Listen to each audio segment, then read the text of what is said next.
अगले श्लोक के लिए आप तैयार हों। तुभ्यं नमस्त्रिभुवनार्तिहराय नाथ।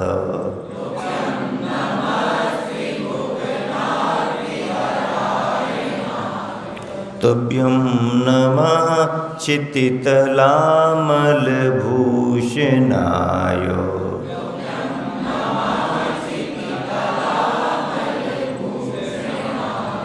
तुभ्यं नमस्त्रिजगतः परमेश्वराय।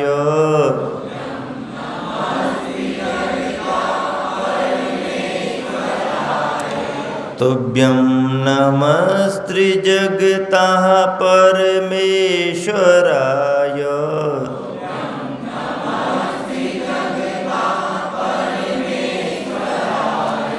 तुभ्यं नमो जिह्वोदधिशोषणाय।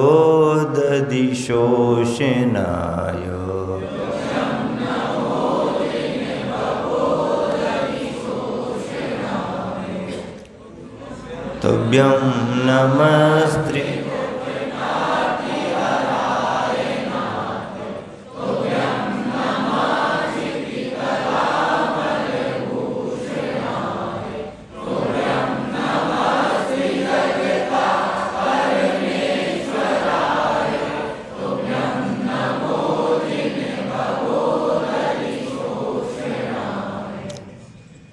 आचार्य प्रवर मानतुंग स्वामी कह रहे हैं, हे भगवान, इसलिए आपको नमस्कार हो। हम सकारण नमस्कार कर रहे हैं। हम बात को अच्छी तरह से समझ करके नमस्कार कर रहे हैं।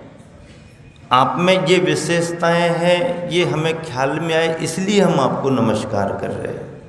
क्या विशेषताएं हैं भगवान की, क्या खासियत है भगवान की? भुवनार्ति हराय नाथ तुभ्यं नमः। त्रिभुवनार्ति हराय नाथ, त्रिभुवन के अर्ति को हरने वाले, अर्ति यानी दुख कष्ट, तीनों लोकों के दुखों को हरने वाले है आपको नमन। तीनों लोकों के दुखों को हरते हैं। हरते हैं, हरते कि नहीं हरते? हरते हैं ना। हरते तो नहीं है, लेकिन उनका यदि किसी ने स्मरण किया तो स्वयं स्मरण करने वाले के दुख हरे जाएंगे। यदि सर्वथा हम इस बात को स्वीकार कर लें कि भगवान कष्टों को दूर करते हैं, तो करने जैसा काम करेंगे तो कर्तृत्व का आरोप हो जाएगा, और कर्तृत्व का आरोप होने से तीर्थंकर अरहंत वीतरागी भगवंतों में भी कर्तापन आ जाएगा। भगवान कर्तृत्व, भोक्तृत्व और स्वामित्व से परे हैं।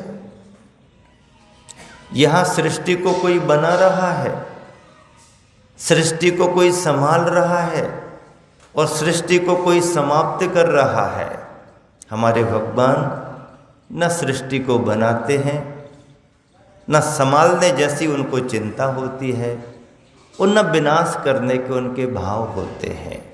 सृष्टि स्वयं निर्मित है, स्वयं परिणमित है, स्वयं अपने पुण्य पाप से संभली हुई है, और काल चक्र के परिवर्तन में समय आने पर सृष्टि स्वयं अपना परिवर्तन प्रलय के रूप में करती है। ये सब नैसर्गिक नेचुरल प्रक्रिया है। इसमें कोई ईश्वरीय शक्ति, कोई परमात्मा विशेष कुछ करता है, ऐसी जैन दर्शन में मान्यता नहीं है। फिर भी भगवान की महिमा को समझते हुए एक भक्त का हृदय, एक उच्च कोटि के उच्चतम आध्यात्मिक साधक आचार्य प्रवर रत्नत्रय की उत्कृष्ट साधना तपस्या करने वाले साधक भी इस बात को स्वीकार कर रहे हैं कि भगवान आप तीनों लोकों के कष्टों को हरने वाले हैं। इसका मतलब सिर्फ इतना ही है कि जिस भव्यात्मा ने, जिस भक्त ने पवित्र भावों से भगवान का स्मरण किया, उसके दुख दूर होंगे ही होंगे। और फिर सिद्धांत ये भी है कि तुम स्मरण करो या ना करो तो भी तुम्हारा पल भर को दुख दूर होगा। कब दुख दूर होगा? जिस समय तीर्थंकर बाल शिशु के रूप में भगवान जन्म लेते हैं। भगवान का जन्म नहीं होता है, भगवान बनने वाले का जन्म होता है। भगवान बनने पर तो जन्म और मरण ही चले जाते हैं, लेकिन ये कहा जाता है कि भगवान का जन्म हुआ। भगवान बनना पक्का है, तय है, इसलिए वो संबोधन शुरू हो गया। भगवान नहीं, भगवान बनने वाले का जन्म हुआ है। लेकिन जिस समय तीर्थंकर शिशु के रूप में जन्म लेते हैं, उस जन्म कल्याणक की बेला में, घड़ी में, एक क्षण के लिए स्वर्गलोक, मध्यलोक, पशु पक्षी, त्रियंच चराचर, यहाँ तक कि नारकी जीवों को भी एक पल को शांति का अनुभव होता है। अब इतनी भागा दौड़ी में, व्यस्तता में, मार काट, लड़ाई झगड़े में, आकुलता व्याकुलता में, झंझटों में किसी को ख्याल आए ना आए वो उसके उपादान पर है।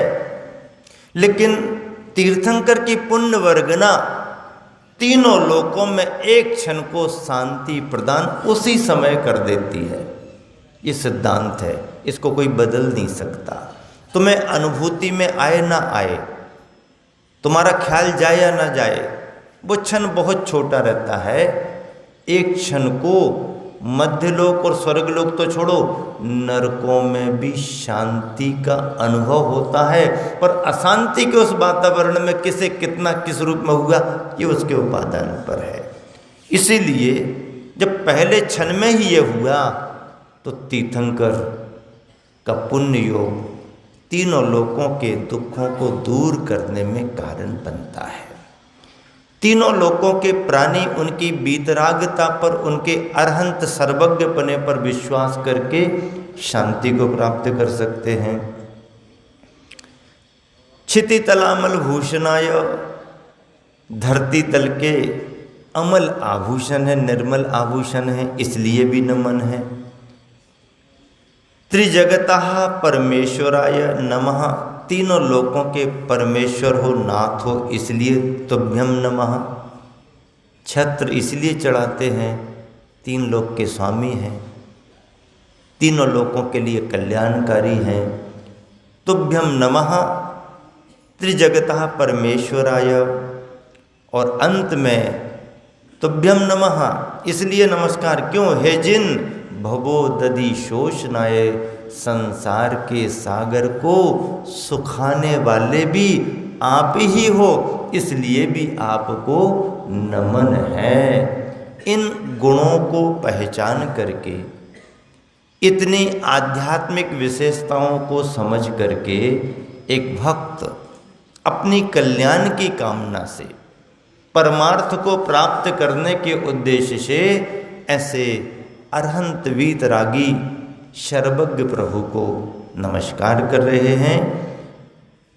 यदि किसी के सिर में पीड़ा हो और आधा सीसी सिर की पीड़ा हो, और यदि कोई इसका प्रयोग करे, लेकिन सावधानी और निर्देशन का ध्यान रखना। अपने तय अपनी स्वतंत्रता से आपने कोई भी प्रयोग किया, शायद उसका कोई दूसरा असर पड़ जाए, विधि पद्धति में गलती हो जाए, आपको सफलता न मिले। इसलिए सब कुछ है, लेकिन जब तक योग्य गुरु का मार्गदर्शन आपको ना मिले और आप उस साधना में न ढल पाए, तब तक यद्वा तद्वा किसी काव्य का, श्लोक का मनमाना प्रयोग नहीं करना। बाकी आप अपना औषधि उपचार करा के काम चलाना। और यदि कहीं कुछ है तो इन श्लोकों में भी शक्तियां हैं और उन शक्तियों के सामने किसी औषधि उपचार की जरूरत भी नहीं पड़ती। आधा क्या, पूरा सिर दर्द ठीक हो जाए, तुम्हारा भी सिर दर्द ठीक हो जाए और तुम्हारे द्वारा जितने को भी सिर दर्द होते हैं उनके भी सिर दर्द ठीक हो जाए। तुम्हारा सिर दर्द तो ठीक होगा, तुम्हारे द्वारा जितने लोगों को सिर दर्द हो जाता हो, अरे स्वयं का सिर दर्द तो फिर भी झेल ले, लेकिन अपने द्वारा ढेर सारे लोगों को सिर दर्द होने लगे तो उसका भी तो इलाज कराना पड़ता है ना।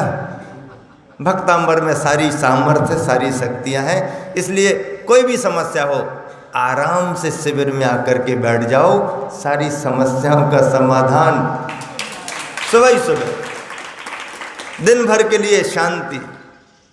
ओम ह्रीम अर्हम तंतुचारण क्रिया रिद्धि तंतुचारण क्रिया रिद्धि प्राप्तेभ्यो नमः। अर्घ्यम नृपांति तंतुचारण।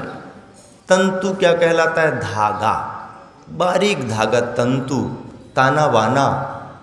मकड़ी की लार से जो तार तैयार होता है उसको तंतु कहते हैं। उसकी स्थिति मजबूत रहता है क्या? नहीं, जरा कोई फूंक दे तो टूट जाता है, इतना कमजोर रहता है। और उस तंतु पर भी यदि मुनिराज वो चलना शुरू कर दें, अपना पूरा वजन रख करके उस तंतु पर भी, रिद्धि है आसमान में चल सकते, पर वो चाहे अपना वजन रख करके उस तंतु पर चलें तो भी उनके वजन से वो तंतु टूटेगा नहीं। ये उनकी रिद्धि का प्रभाव है। तंतु चारण रिद्धि। देखिए रत्नत्रय और तपस्या से कितनी रिद्धियां आती हैं। रिद्धियां पाने के लिए कोई तपस्या नहीं करता है, वो तो तपस्या से स्वयमेव आती हैं, साधना के बल पर आती हैं।